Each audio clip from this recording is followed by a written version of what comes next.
As our boat entered the broad mouth of the Mekong River, we were on deck, eager for our first glimpse of the little town Phnom Penh, where we were to land and outfit our expedition for Angkor. Passing through the rich delta flats, we felt the hypnotic power of this tropical land.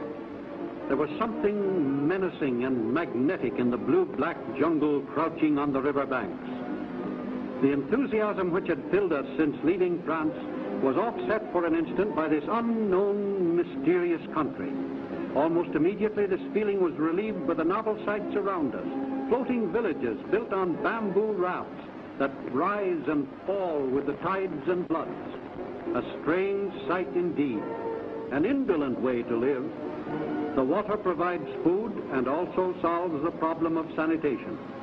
Many natives are born, reared, and spend their entire lives in these floating villages without ever setting foot on land.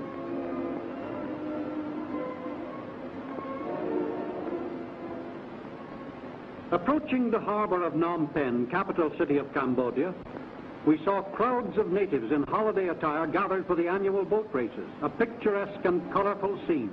We were fortunate to arrive at such a momentous occasion.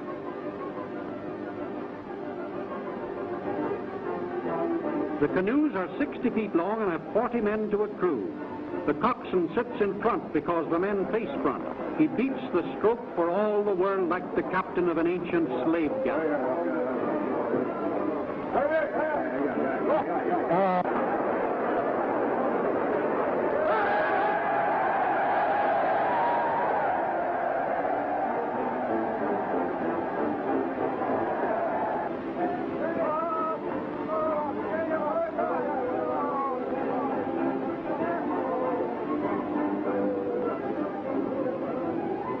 The boat with the flag was last year's champion and now wins again.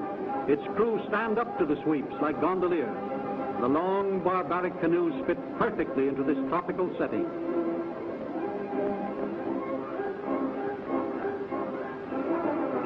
We hurried up the main street of Phnom Penh and seemed a curiosity to the children.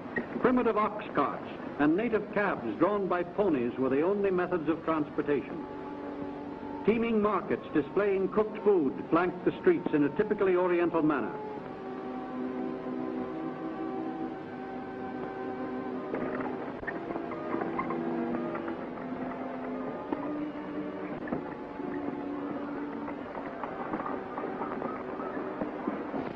Visiting the King's Palace Gardens, our interest was arrested by carvings of 7-headed cobras on each side of the principal pagoda stairway, representing the goddess Naga.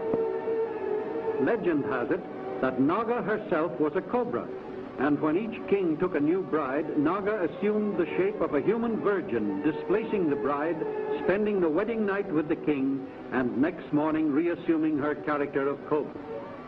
Being guests of the king, we were permitted to see the royal Cambodian dancers. We noticed on the left an outstanding figure wearing a monkey mask, representing the Prince of the Apes. The dance portrays princesses dancing for him, and all of the action centers around the figure wearing the monkey mask.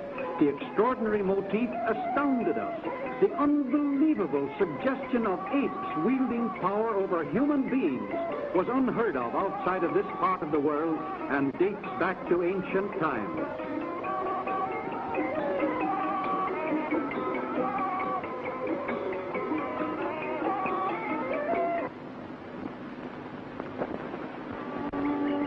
Monkeys are sacred throughout Cambodia.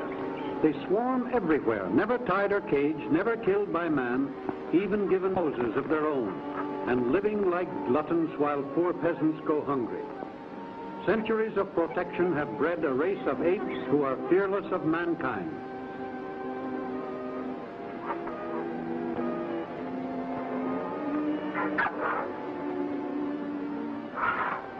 The royal elephants, used only on state occasions.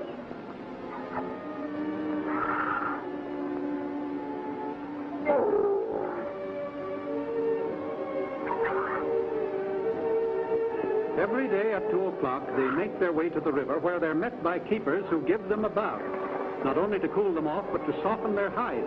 and keep their great hoof paths clean and pliable. Water affords them great relief in this hot tropical country, which is only a few degrees removed from the equator.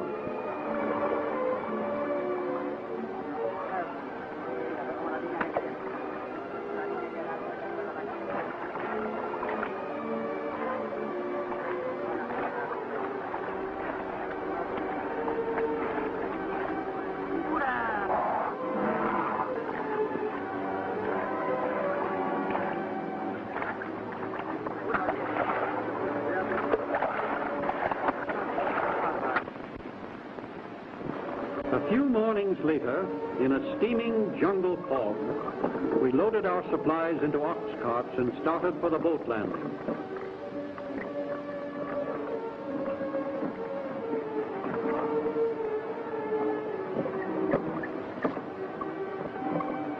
When the natives learned our destination was Angkor, they refused to rent us their boats, or sampans as they call them. They said that white men who went to Angkor never came back, and they didn't want to lose their boats. They insisted the curse of the high gods had been on the jungles for centuries. This was our first intimation of the obstacles and hazards ahead of us. In the end, we were compelled to buy their boats outright, and with much difficulty and bribery, we finally succeeded in getting together enough men to handle them. As we pulled out into the stream, starting on our long journey, our headman's wife and baby were on the shore to bid him bon voyage. We noticed he had brought stowaway friends with him for whose services we hadn't bargained. Our number one boy was a likable chap, but strange and mysterious. They all are. Angkor is 300 miles inland, and at the time of our expedition, rivers were the only highways to Angkor. 1,000 years ago, this land was greater than Egypt at its prime.